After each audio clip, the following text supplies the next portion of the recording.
Nagtataka ka ba kung bakit magkakaiba ang reaksyon ng bawat tao sa isang sitwasyon? O kung bakit kakaiba ang diskarte ng bawat tao sa paglutas ng problema? Ang mga tao ay nagpapatakbo ng emosyon sa pamamagitan ng iba't ibang antas. Ang ilan ay alipin ng kanilang kusang emosyon, habang ang iba ay minaster na ang kanilang kontrol. Ang pagkakaroon ng matatag na emotionally maturity ay isang asset sa pagmamaneho ng barko ng buhay. Anong eksaktong emotional maturity ang hinihiling mo? Ang emotional maturity ay ang kakayahang malinaw na maunawaan at pamahalaan ang iyong emosyon. Ang mga emosyon ay may malaking bahagi sa ating pang-araw-araw na pakikipag-ugnayan. Kaya't sa susunod na sabihin na ang paggamit ng kontrol sa mga ito ay nagiging mas mahalaga para sa mga makahulugang pakikipag-ugnayan. Kaya't narito ang 7 signs ng emotional maturity. 1. Kaya mong ilagay ang isang pangalan sa muka ng iyong damdamin. Kung saan mang nabigay na oras at pangyayari, ay maaari mong matukoy ang eksaktong damdamin na nararamdaman mo. Binabati kita, opisyal ka nang nakapasok sa larangan ng emotional maturity. Alamin ng eksakto kung ano ang nararamdaman mo. Ito ang unang hakbang sa pagsubok na pamahalaan ang iyong emosyon. Kapag napangalanganan mo ang mga ito, ang iyong emosyon ay totoo. Ginagawang mas madali para sa iyo na maunawaan ang iyong pang-emosyonal na estado at maaari kang bumalangkas ng isang plano upang harapin ito. Natuklasan din ng isang pag-aaral na ang mga may malakas na kakayahang kontrolin ang kanilang emosyon ay dapat na mas mapanatili ang mabuting kalusugan, psychological well-being at isang malusog na pagtingin sa buhay.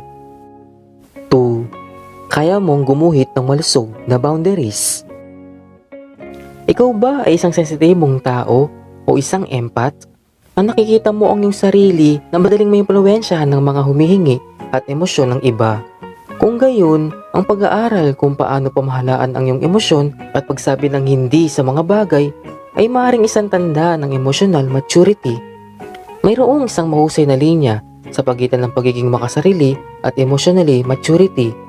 Kung inilagay mo ang iyong sarili sa harap ng iba nang hindi inilalagay ang mga ito sa isang kawalan, ay mabibilang ka bilang isang emotional mature. Ang iyong mga boundaries o hangganan ay para sa iyong proteksyon, sa halip na istorbo sa iba.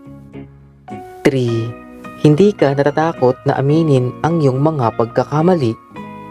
Lahat tayo ay nagkakamali. Ito ay kung paano ka kumikilos pagkatapos na gumawa ng lahat ng mga pagkakaiba.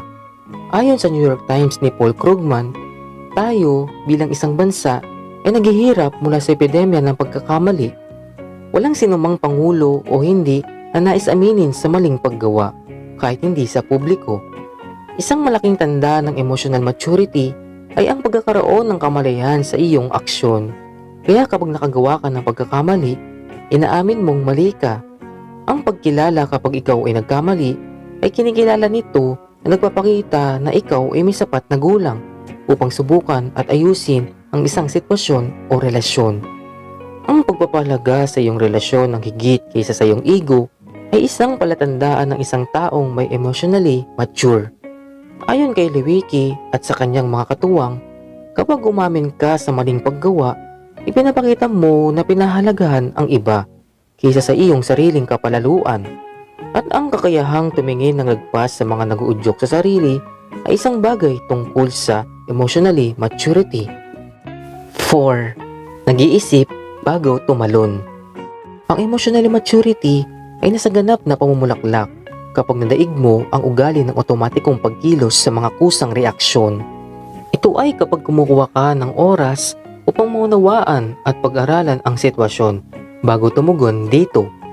Ang mga taong may emotional maturity ay may kakayahang umatras at kumuha ng paningin bago tumugon sa mga mahirap na sitwasyon.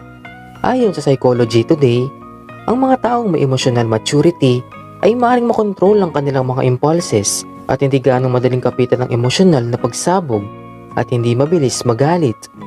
Hindi nawawala ang kanilang cool sa harap ng kahirapan. Sa halip, natutukoy nila kung paano tumugon sa pamamagitan ng mapag-isip na pangungusap. Ito ay parang isang idinagdag na balahibo sa kanilang sombrero ng kapanahunan dahil malamang na hindi nila gawin o sabihin ang isang bagay na pagsisisihan nila sa paglaon. 5. Ikaw ay may higit na tagumpay sa pagkuha ng iyong punto sa kabuuan. Ayon sa pag-aaral, ang mga taong may emotional mature ay may mabisang style ng communication. May kamalian ka sa iyong at nais mahatid ang mga ito sa iba sa isang malusog na pamamaraan. Alam mo kung anong gusto mo at kayang ipahayag ito. Maaari mong makuha ang iyong punto sa kabuuan dahil walang salungatan sa pagitan ng iyong saloobin at pagkilos. Ang mga taong may emotional maturity ay may magandang pakiramdam sa kung paano, kailan at saan ang pinakamainam na oras upang ipahayag ang kanilang emosyon. Nararamdaman mo ang iyong emosyon sa halip na maging emosyon. Ito ang nagdudulot ng katatagan at pagiging objectivity sa iyong pakikipag-usap sa iba. 6. Ikaw ay may kamalayan sa sarili. Ang emotional maturity ay hindi intellectual. Sa halip, ito ay isang mas mataas na estado ng kamalayan sa sarili dahil ito ay higit pa sa katalinuhan at kasamang ating mga pandama, intuition at puso. Ang kamalayan sa sarili ay tumutukoy sa kakayahan na maging object ng sariling pansin. Ang sarili ay tinutukoy bilang isang integrative structure na binubuo ng cognitive at emotional elements. Kapag may kamalayan ka sa sarili, maaari kang tumuon sa iyong damdamin ng mas malinaw.